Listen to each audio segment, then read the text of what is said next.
injured, houses burnt in triple suicide bombing violence in Borno, Taraba State. We have reports here that no fewer than 30 persons were killed in a triple suicide. It happened at a viewing center where football fans were watching a match on television, 38 kilometers from the Borno state capital, Maiduguri. Unfortunate sad news there. Cheta, Justin, I beg your pardon, please take us through the story. This is one of those stories where, I have to constantly remind myself or try very hard not to become desensitized Yes. to things like this, because this seems to be the regular. I mean, it's a standard feature in the news cycle these days. You hear of bomb attacks, you hear of kidnappings, you hear of killings. In this particular case, so we have two events in one. The one that happened in Borno State Capital and the other one in Taraba, in Jalingo.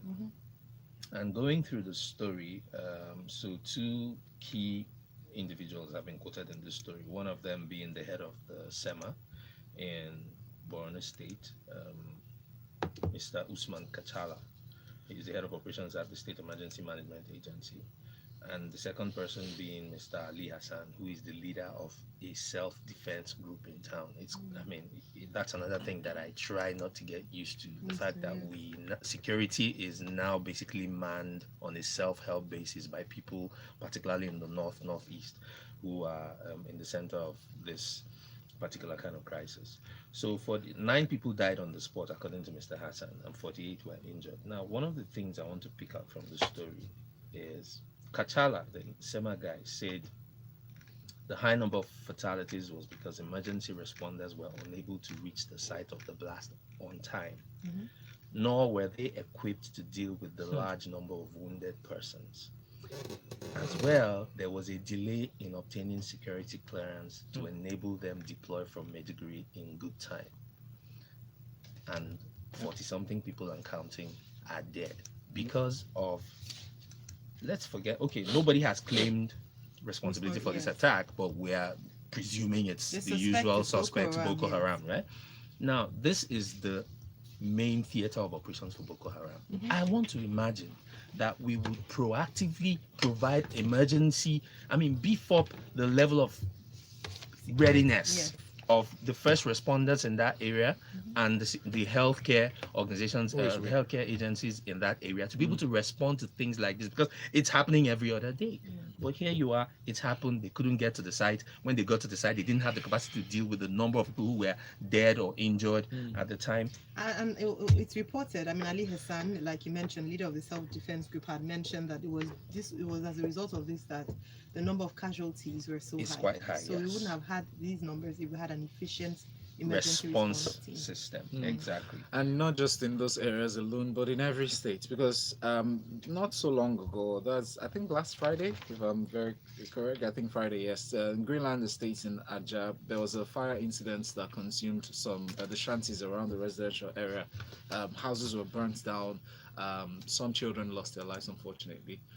So it still begs the question of how we respond efficient emergency response flashpoints like this at the state level. Valentine, Justin, this time will get better when we stop lying to ourselves. Anyway, we'll talk about this, Cheta, because I'm coming to you for the next story. But very quickly, Justin, you mentioned a key word. You mentioned being proactive. Another aspect of the story talks about there being a threat, but it wasn't taken seriously by security operatives, so they didn't do anything. Yeah, so that's in the second location now. That's for Taraba Jalingo. For Taraba Jalingo, yes. So there was a threat sent, and the security agencies were tipped off before the actual attack, but eyewitness accounts say they didn't take it seriously, and then the attack happened, and at least one person was killed based on eyewitness reports. But then the police spokesman of the police command, DSP David Misal, in his official statement said no life was lost. And this is another thing that irks me. Things happen in these parts. You have eyewitness reports of, somebody has been killed, and then the agencies come out and basically erase that truth by telling you things like no life was lost. We are erasing humans. This is somebody's brother, sister, mother, father, uncle, somewhere. And you said, hey, why am I venting about this? An Air Force officer was killed, Commander Chimda Hedima, way back in 2014-15. his fighter jet was downed by Boko Haram and he was buried, and the authorities denied it. Denied. All right. But So, anyway, I to mean, round this up, yes. Mr. President has commiserated with the families Mhm. of the victims of the bomb blast, speaking through his special advisor on media and publicity after 40 people have died. Chief I'll Femi lead from the Adesina, front. Chief Femi Adesina sent condolences, decried the heinous acts, stressing that the perpetrators of evil acts have judgment awaiting No stone will them. be left unturned. Cheta, just. I'm just reading the No, no, statement. I like the yes, ad-libs. yes. Oh, all right. Okay. Not only from man via the strong arms of the law, but also from God Almighty. God Ah, bless we us. speak for God now. That's a new one. Thanks. MI from Bakoka speaks for us here. He says from this message on WhatsApp, it says, anytime I hear such deadlines, I just ask if this is what a technically defeated group can do. Are we still going to play the ostrich and tell ourselves the truth? God rest the dead, there are no words. Victor Orioha from Lekki Phase 1 says, we used to have just Boko Haram. Now it has diversified into Boko Haram, kidnappers and bandits. Honestly, know how forgets hard it ISWAP. can be combating crimes, but government is not doing enough. But the crime rate has reduced. I was good. Now I'm going to go to Cheta, who has been yearning to speak. So let me Have come I? to you so that you can I'm find actually me. exhausted, to be honest. All right, let's talk. It's not. It's actually a very serious matter, and we're looking at crime rates. Now, on just behind on top of the killings that have happened in Borno State and Taraba State, we hear from the Inspector General of Police that crime rate is declining. Punch has this report. Now, the Inspector General of Police, Mohammed Adamu, has claimed that the crime rate in the country is declining. And again, like we mentioned, we've just talked about violent killings in some parts of the country and kidnappings, as mentioned by some of our commenters this morning. But Cheta, please, what's your take on this? Is crime rate declining in Nigeria? I would love to be on the same plane of existence as he is, because it's clearly an alternative universe. A lot of my work is in this sector, and we track violent crime in Nigeria. So I can categorically say that he's wrong. Okay. But because some people perceive me as an enemy of the government, I've been told that to my face before. So let's use other people's data. The Council for Foreign Relations, it's a think tank based in Washington, D.C., keeps a tracker of violent incidents in Nigeria. So I'll give the numbers from 2015 to today. Now 2015, remember that because the 2015 numbers are a bit skewed, because that was the 2014 and 2015 numbers. I actually have numbers from 2011, where 2015 and 2014 numbers went up because that was the height of the Boko Haram insurgency. So we had more than 10,000 fatalities in 2015. In 2016, it was 5,735. In 2017, it went down to 4,638. In 2015, it climbed to 6,546. And as of May 31st this year, it has climbed, it was 4,230 in 612 separate incidents. We have not even done half year yet. That's all for this year. Of 4,230 in 612 separate incidents as of May 31st this year. It's important, you see, when we refuse, and this is something that we've consistently refused to do, when we refuse to account, we refuse to count, we'll keep having these things, and we'll keep. So the first problem, so one of the big project that we worked on this year in my organization was we worked for the civil society situation room during the elections, in terms of tabulating cases of electoral violence. And we found that even the police, where everybody knows a policeman has been killed, our focus was trying to put names to the victims, because when you put names to the victims, you can tell their stories, you humanize them. We have so acculturated this thing of just trotting out numbers, which I just did, trotting out numbers. See, Erasing people. we could essentially say 4,230 goats have been killed, and it's just a number. These are human beings, individuals. Each of them had a name, a life, dream, an identity. We just erase it, poof. And then it's, once you just get into this zone of numbers, it becomes easy for the Inspector General of Police to come and say, "Oh, it's reducing," and because because they are not humans in our subconscious, it's a problem, and this thing is getting worse. So what would you recommend, Cheta? Because we have spoken about, I mean, the first story talked about the violence in Borno State and Taraba. Next story here, still talking about crime and crime rates. What would be your Again, it's recommendation? incentives. So, and permit me to shamelessly plug my organization's work was the EU report that they released. My organization's work was referenced in that report. Now, we were able to confirm at least 626 people killed in violence that was in and around the periphery of the elections in a few months period, starting from the day of campaign starts to the last gubernatorial rerun. All right. How many people of 626 people at least? How many people are being prosecuted right now? So there should be penalties, prosecution. Once there is no the answer to that is zero. And when you have people not being prosecuted for killing human beings, what you're essentially telling them is it's okay to do this, so they will do more. There are no penalties. There are no Thank you very penalties. much. The Inspector General of Police also spoke about community policing. That's another discussion we'll be hopefully touching another day. But because of time, we need to move on very quickly. Justin, I'll come to you for this one. We were not given fair hearing. Let's touch very quickly on the update on Oando and SEC, what has become this Oando SEC saga. The spokesperson from Oando have come out to say that they've accused the Securities and Exchange Commission of not granting them fair hearing before dissolving its board of directors and appointing an interim management to oversee its operations. Indeed, in one of the reports, they put them side by side with another organization that SEC had investigated, and what they are claiming is that they weren't treated fairly. Please, just very quickly touch on this story. One of the banes of a number of the regulatory agencies in the country is that they wield their power and authority in a very selective manner sometimes. Okay. So even where there is a just cause, the manner in which it is prosecuted often throws a shadow over what is ordinarily watertight case. Yes.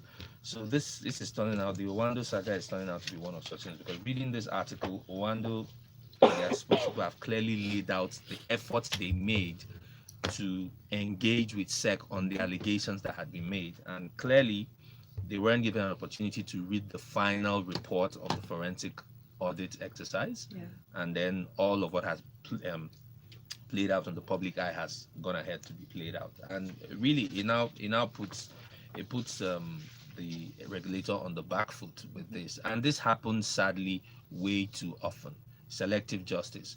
For those of us who saw, there's a video circulating online where Mr. Atedo Peterside made some comments, and he really spoke through to power, and he touched on things like this, where regulators, instead of being enablers of business and commerce, now become sometimes tools in the hands of maybe the political class or people who generally just have an axe to grind with one entity, and then you begin to wield the tools of state in a mercenary manner. It's really sad. I hope that SEC clears this up and does better. Whatever the crimes that Oando is alleged to have done, I mean, you need to follow due process. Absolutely. Thank you very much indeed. Messages here, very quickly, sorry. Boma Chideze on WhatsApp says, "Good morning, guys. Please, is Femi Adesina still the spokesperson for this government? The last time I checked, Buhari was yet to announce who made the list of new ministers. Yes, Femi Adesina is still the special advisor to the president on media and publicity. He's not been appointed officially. He's the one signing the statements. Documents. Federal Republic of any honest. No, don't say that. Ken says, "I also condemn the act and commiserate with the families like the president did." Comrade Henry says on the bombing, "The people living in the hostile regions should not be intimidated by the activities of the enemies of the state who aim to intimidate and weaken the federal government by providing clear, careful, and timely information to the security agencies operating in that region to enable them to process same for intelligence." Well, that talks about community policing as well, and which the inspector, it's been talked about in a number of times. It's in another plane of reality. Shei says insecurity has climbed the roof. Government needs to be honest and be alive to tackle this life-threatening challenges. All right, very quickly, let's touch on the state of education in some of the states in Nigeria. Punch has done a report, and they had this headline: Governor's failure to replace retired teachers threatens public secondary school, secondary education in the country. Their findings are in the states of Cross River, Ogun, Ondo, Akwa Ibom, Rivers, Benue, Osun, and Ekiti. Now, Cheta, a number of worrying observations from this report. Can you just please touch on them very quickly? I mean, the report is a commentary on our general planlessness. So, in we failed spectacularly to see these things for what they are, which is essentially businesses, employees, employers, and all of that. Now, in the teaching profession in Nigeria, and I saw this having growing up on a university campus, I saw this quite a lot. The teaching profession, like most other professions anyway, has two problems: attrition and turnover. Now, anytime an employee leaves your business, it costs you time, money to replace, to recruit, interview, hire, train somebody else. There's a difference between attrition and turnover. You don't have control over attrition, but you have control over turnover. Attrition is entirely natural. People grow old, they retire, they die, and replacing them is a normal process which should be inbuilt in the system. What this story is telling us is we don't have any plan for natural attrition. That's the summary of the story. Yes. Now, turnover is when you talk of all those medical doctors that are skipping off to Canada. Yes. But that's another story That's entirely. It's a real concern, but it's another. This talks about the fact Minister that they're of not Health replacing. disagrees. All right. Former Minister of Health. Well, we don't know. Messages. Jerry here says it is obviously clear that there is no conscious fight against these crimes in Nigeria. These killers are well-known people by the government of the day, and yet we're still having these killings going on every day. May God come to our help. And Francis from Surulere says security situation in this country is in a big mess. The police and security chiefs are completely clueless about how to solve this problem. Over the last 4 years, the problem has become unbearable. And then says trust. You're having a good day, guys. Cheta is so spot on with the data, very informed and detailed. Thank you very much. Oluzil says, when they said life is short, nasty, and brutish, I didn't know they were talking about Nigeria. Pretty sad. Things must change. On food security, which is a very important aspect of our lives, the Nigerian Institute of Food Science and Technology has called on the federal and state governments to place stringent restrictions on food processing and manufacturing to abate incidences of food poisoning in the country. They're calling for more regulatory efforts to be put into this. Cheta, this is from the Daily Times. Your thoughts on this?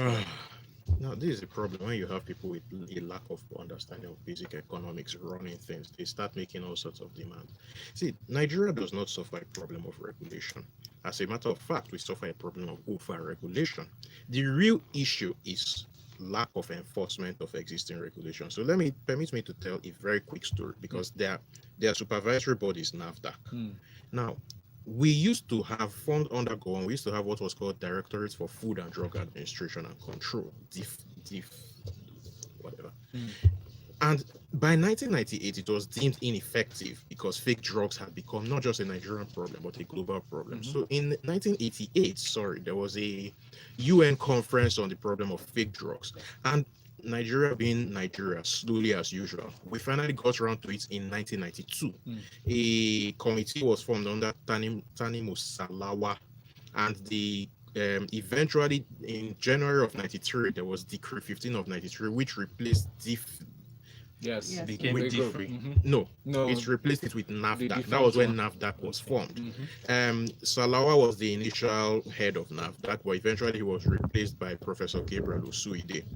Now, in 99, we had all these laws, but we still had the problem of fake drugs. In 99, Obasanjo took over, and by 2000, he looked at Osuide's operation and then replaced Osuide in 2001 with Dora Akunyili.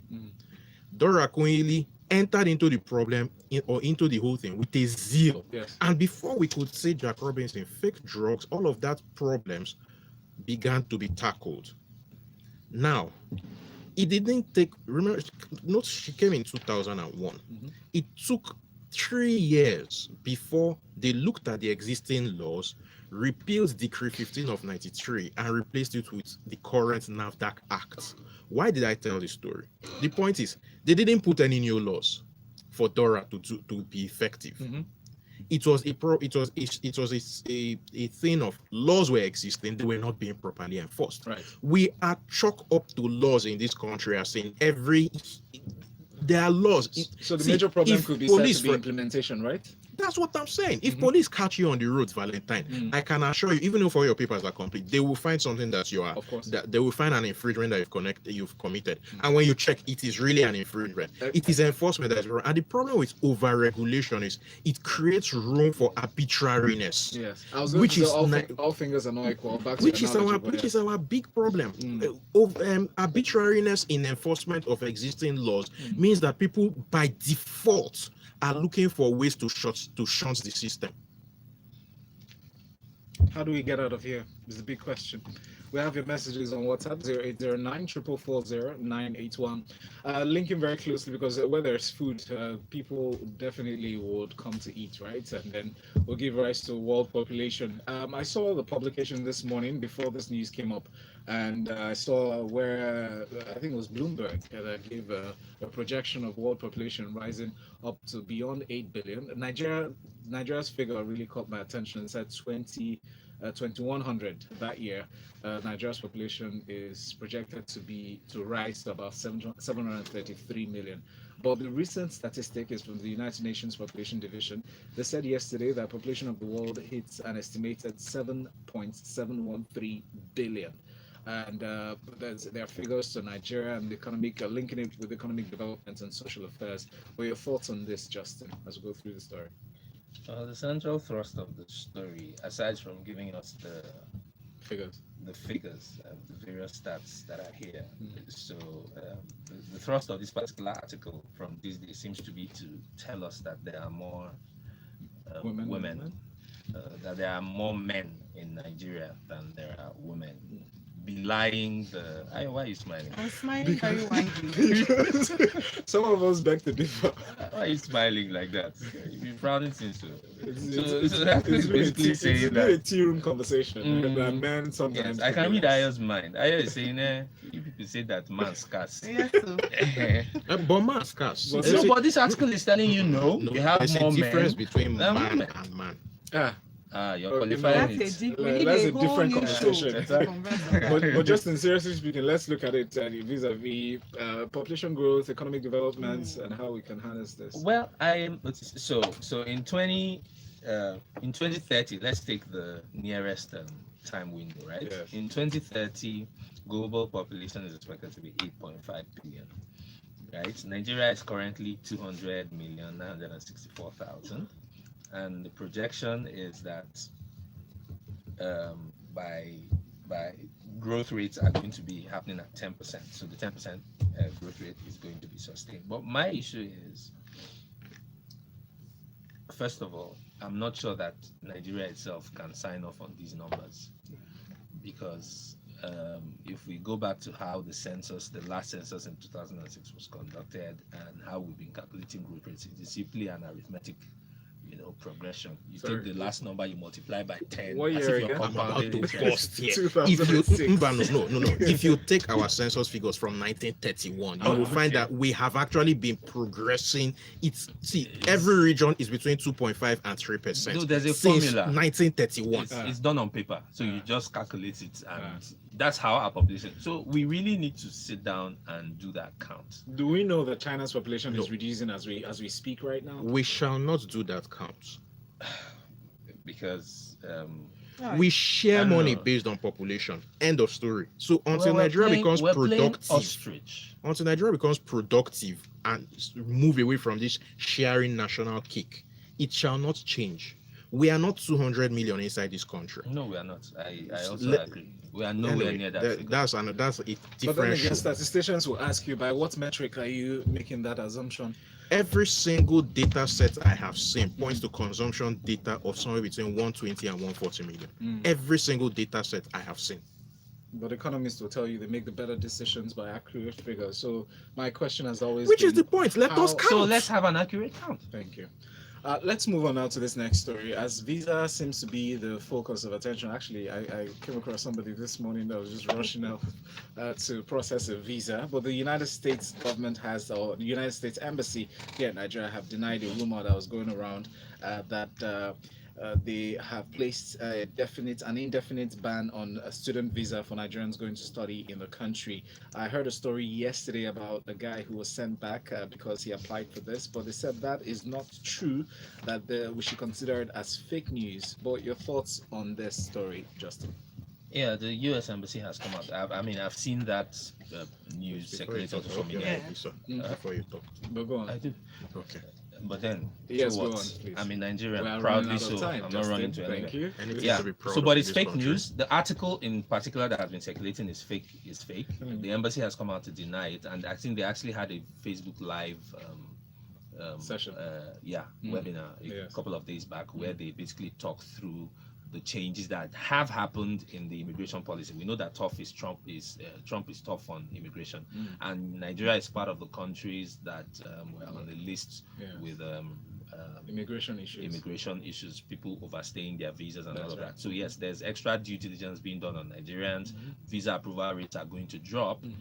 But this particular issue of there being a total ban on student visas for Nigerians is actually false. So Thank you. please, people, be aware of that. And closely related to this, there's a messaging from Emini Oluwatayo. He says continuity is the bigger issue in education sector in Nigeria. We're losing our best hands to immigration. Security issues a threat to our unity. Right to security is a fundamental human right. Government has failed. Thank you for this message. Very quickly, Cheta, please touch on this final story from the Telegraph. Return of office of the First Lady. We heard it first, well, being reiterated by the past administration. The wife, Dame Patience Jonathan, has said she had canvassed repeatedly for that office to be secured. And the present wife of our president, who was pushed to the other room but declined that move, is speaking up again. Your thoughts on her statement? I don't know why people gave me this story. It's not a story. End Why? of see. Because I remember a comment let's early this make morning, Cheta, when my at comments. 6 a.m. Yes. Me? So please comment on this. I didn't comment on it. Never mind. But See, go on. if I'm lying, my nose would have started by Cheta, now. comment. We please. didn't vote See for how a you first just lady. get We to know. voted for a president. Mbano, Why does it there's make you no, What she uncomfortable? chooses to be it's called not making is me up to her. uncomfortable. Okay. I am actually very happy with what she has done. Let us Yeah. drop the pretenses. End of story. Mm. Let's not be. We have a first lady. See, in short, let's take it one step forward and name her as Imperial Royal Family. Let us talk what we are. So does that mean you're downplaying the need for an office of the First Lady, or you just feel she should be regarded as? It's Have not you just- seen what goes to her in the budget? I was going to say, They it's could not make just it about office the of title. Imperial First Lady. I beg. It's not just about the title, it's the cost to taxpayers. Yes. It's how And much money nothing the changed office. from the last administration, actually. So all that soundbite about I don't want to be called first lady didn't change the fact that what was accrued. I to will the lead previous from the person front. In was- short, I will lead from the front. We have added now God will punish them. So was that not what happened in the first story? So see, nothing has changed. Let us just I accept think where it's we time are. for us to Yes, move it's very important I have for a me to message state from here. all of you on this issue from Bayelsa. No, just There wait. is God. Though. We're out of time. Just That's to from remind Africa, you actually. that the opinions, views, and opinions expressed by our analysts are simply theirs, Cheta not Nwaeze connected is to only- Smooth 98.1. He has got my- Next, in 40 minutes, we'll come to talk entertainment inside of the Grapevine. Special thanks to Cheta at Chickster on Twitter, Justin at Justin Ijeh on Twitter. Good morning. You off our mic. When money never sleeps. Here they catch up.